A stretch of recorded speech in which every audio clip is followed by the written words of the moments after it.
Baik, pada kesempatan kali ini kita akan membahas mengenai analisis struktur pelengkung. Kita langsung saja masuk dalam pembahasannya. Dalam pendahuluan, struktur balok lurus yang membentang diletakkan pada dua buah tumpuan menahan momen yang ditimbulkan oleh beban-beban yang bekerja pada struktur tersebut. Jika bentangan dari struktur balok tersebut semakin panjang, maka momen yang didukung oleh balok tersebut semakin besar. Sedangkan momen yang didukung oleh bagian atau elemen balok tersebut tidak sama besar. Hal ini mengakibatkan struktur balok tidak efektif untuk bentangan yang besar. Di samping hal tersebut di atas, tidak semua jenis bahan yang digunakan untuk struktur bangunan mampu menahan beban yang besar, misalkan batu bata yang cukup getas.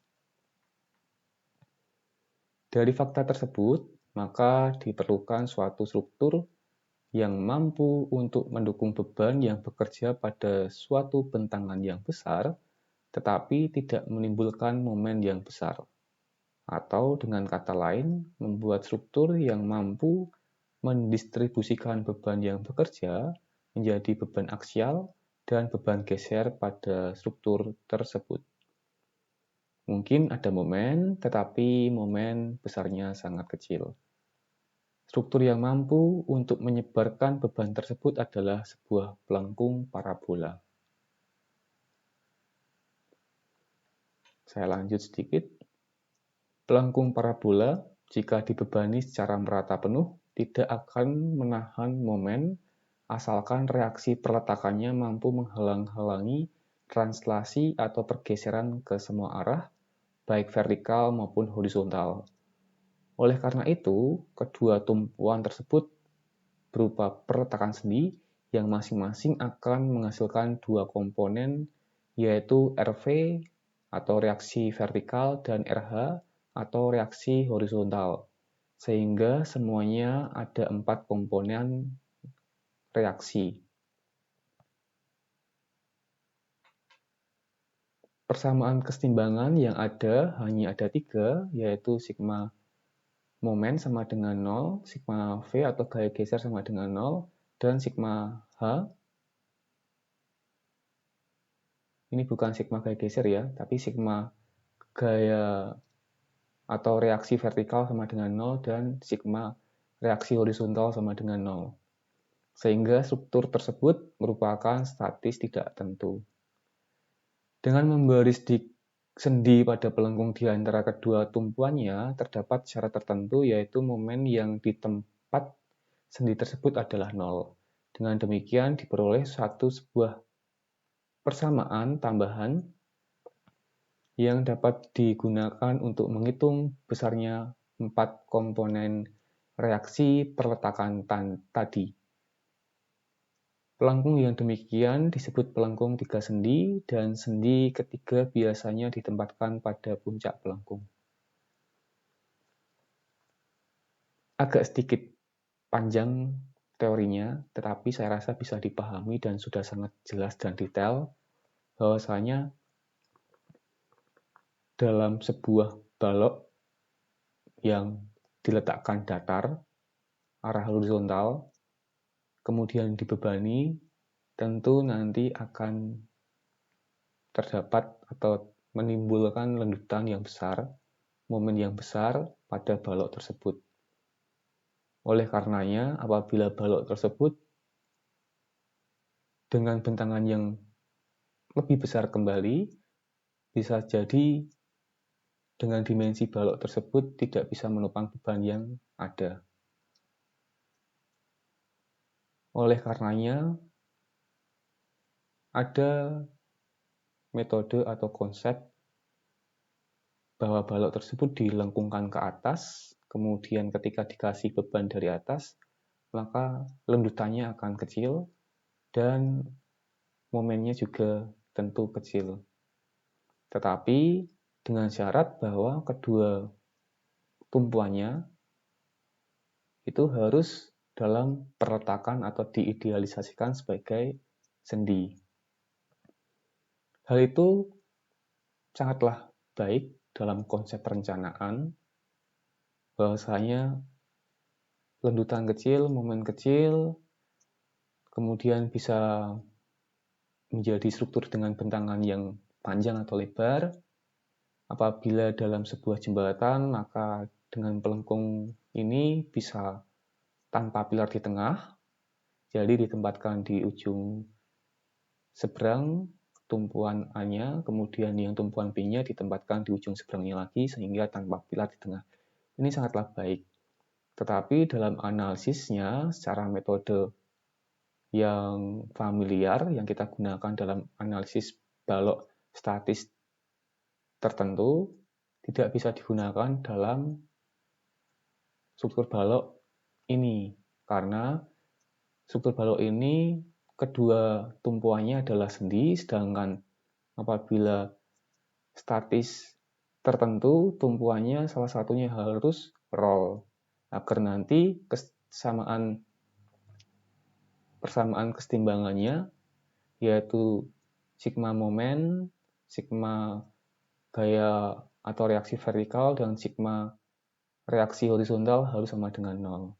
Sehingga nanti reaksi arah horizontal, vertikal di kedua tumpuan, sendi sama roll itu bisa dicari. Tetapi apabila konsep dari struktur pelengkung ini dikarenakan kedua tumpuannya adalah sendi, nanti tidak bisa dicari semuanya. RAV, RBV bisa dicari, tapi RAH, RBH apakah bisa dicari?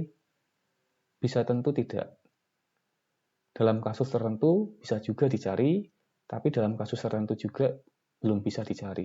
Oleh karenanya ketika ditemui permasalahan seperti itu, diletakkanlah atau diberi sendi tambahan pada tengah bentang si pelengkung itu, atau berada lebih tepatnya di puncak dari pelengkung itu. Jadi ilustrasinya seperti ini.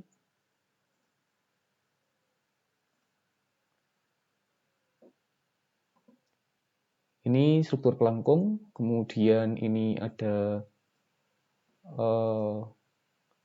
tumpuan A, tumpuan B, dengan bentang sekian, sendi tambahannya ditempatkan di tengah bentang dan di puncak dari struktur pelengkung itu. Sehingga nanti momen yang terjadi diharapkan sangat kecil walaupun ada, tapi sudah terakomodir dari struktur pelengkung itu di setiap perletakannya. Dan gaya-gaya yang terjadi bisa kita hitung. Di lapangan bagaimana apabila sendi seperti ini? Di lapangan juga harus sesuai dengan perencanaan. Apabila dalam perencanaannya ada sendi di tengah bentang di puncak ini, maka di lapangan juga nanti bisa searching. Contohnya saja searchingnya struktur jembatan pelengkung baja. Nanti di puncak dan di tengah bentang si pelengkung itu ada bentuk sendi itu seperti apa? Apakah silinder pejal ataupun bentuk-bentuk sendi yang lainnya? Nanti bisa dicari tahu. Kemudian itu adalah konsepnya yang menjadi dasar dari struktur pelengkung ini. Sekarang kita langsung masuk dalam perhitungannya saja agar kita bisa lebih memahaminya. Ini teori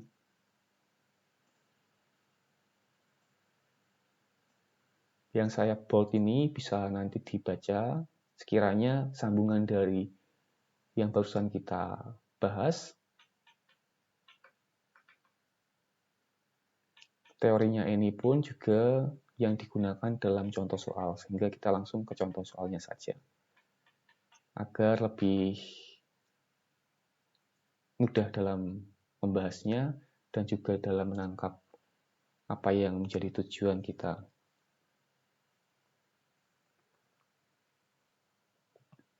Baik, contoh 4.1. Diketahui pelengkung 3 sendi A, S, B dengan beban dan ukuran seperti pada gambar di bawah ini. Hitunglah reaksi tumpuan, gaya geser, gaya normal, dan momen di titik X. Ini gambarnya sebagai ilustrasi dari soal. Ini sudah saya tampilkan di sini juga. Oke.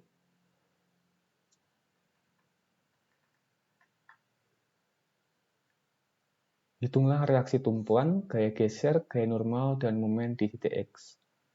Kita belum bisa mencari gaya geser, gaya normal, dan momennya apabila kita belum mencari reaksi tumpuannya.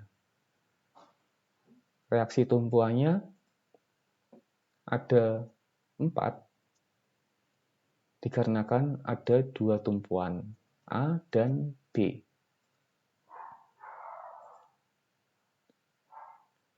Reaksinya ada RAH, arahnya ke atas, kemudian di titik A atau di tumpuan A juga ada, ini RAV, kemudian ada RAH, di tumpuan B ada RBV dan RBH. Ada 4 reaksi yang harus kita hitung. Nanti dalam penyelesaiannya ini akan terlihat reaksi mana yang tidak bisa kita dapatkan. Sehingga dibutuhkanlah sendi tambahan di puncak dari struktur pelengkung ini. Baik.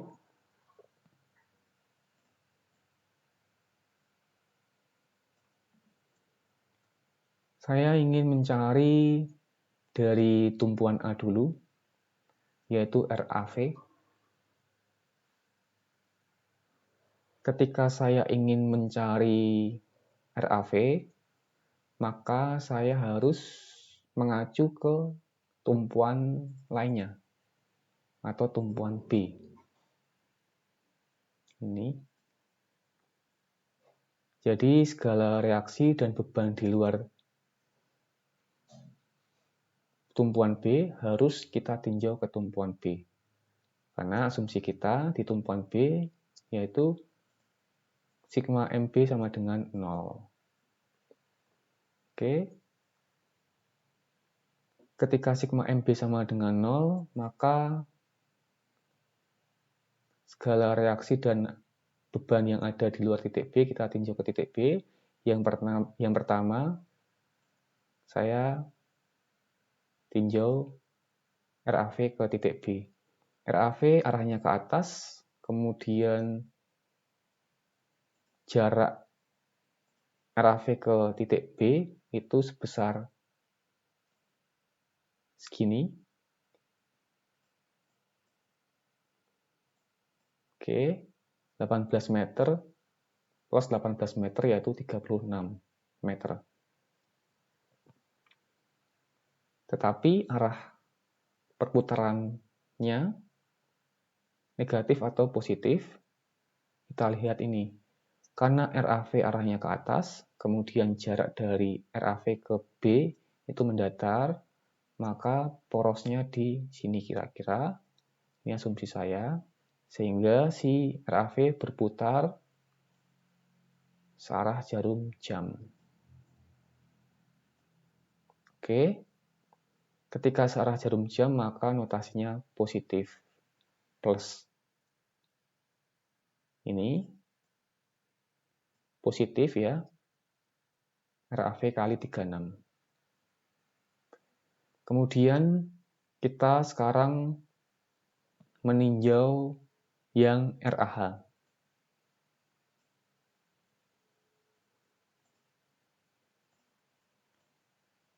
RAH sendiri arahnya ke kanan, tetapi RAH sendiri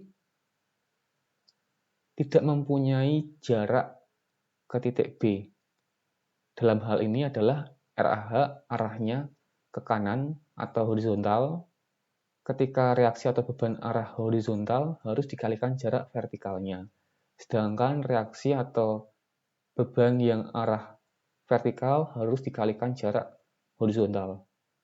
Kalau RAH ini arahnya ke kanan horizontal, maka dikalikan jarak vertikal. Sedangkan jarak RAH vertikalnya ke titik B itu tidak ada karena segaris. Di sini segaris ya, segini.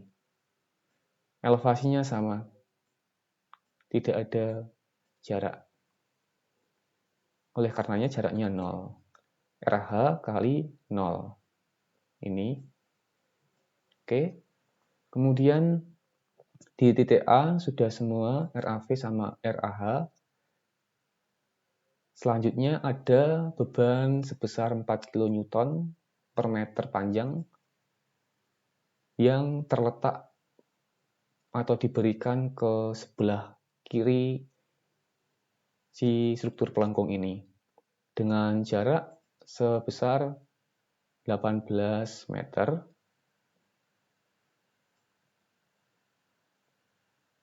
panjang dari beban ini. Kemudian beban ini arahnya ke bawah, kita tinjau ke titik B.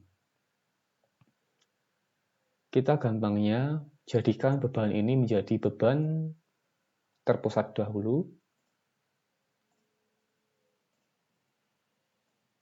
Beban terpusat gini ya, arahnya ke bawah, karena ini juga arah ke bawah, otomatis ini ke bawah. Caranya beban merata dijadikan beban terpusat yaitu 4 kN per meter panjang tinggal dikalikan panjang si beban beratanya, yaitu 18 meter. Itu sudah menjadi beban terpusat ini.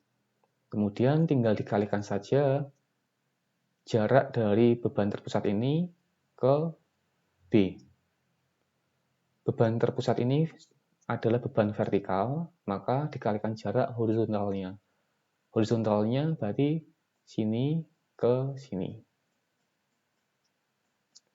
Yaitu sebesar 18 meter plus setengah dari 18 meter yang ini. Totalnya 27 meter. Tapi arahnya positif atau negatif, kita tinjau. Ini beban terpusatnya ke bawah, jaraknya ke sana, maka porosnya kira-kira di sini, ini ke bawah, jadi muternya berlawanan arah jarum jam. Ketika berlawanan arah jarum jam, maka negatif. Nih. Negatif. Oke, semua beban, semua reaksi sudah masuk semua, kita tinjau ke titik B, lalu kita sudah selesai persamaannya. Tetapi apabila masih ada beban atau reaksi yang belum masuk, harus kita masukkan dulu. Ketika reaksi sudah selesai, reaksi dan bebannya sudah masuk semua, maka persamaannya sudah selesai, kita operasikan dalam operasi matematika biasa saja. RAV kali 36 berarti 36 RAV, kemudian RAH kali 0 itu 0, negatif 4 kali 18 kali 27, 1944. Saya cek coba ya, 4 kali 18 kali 27, 1944. Benar ya, 1944. Ini negatif, negatif. Oke, tinggal dipindah saja. 36 RAV tetap di sisi kiri, yang 1944 di sisi kanan. Sehingga RAV tinggal 1944 dibagi 36, 1944 dibagi 36 sama dengan 54. RAV nilainya 54 positif ya. Oke, benar. Kalau positif, maka arahnya ke atas. Sesuai dengan asumsi kita awal, kalau positif arahnya ke atas. Seperti ini. Kalau negatif, arahnya ke bawah. Positif juga arahnya ke kanan. Kalau untuk reaksi horizontal, kalau negatif, arahnya ke kiri. Kalau untuk reaksi horizontal.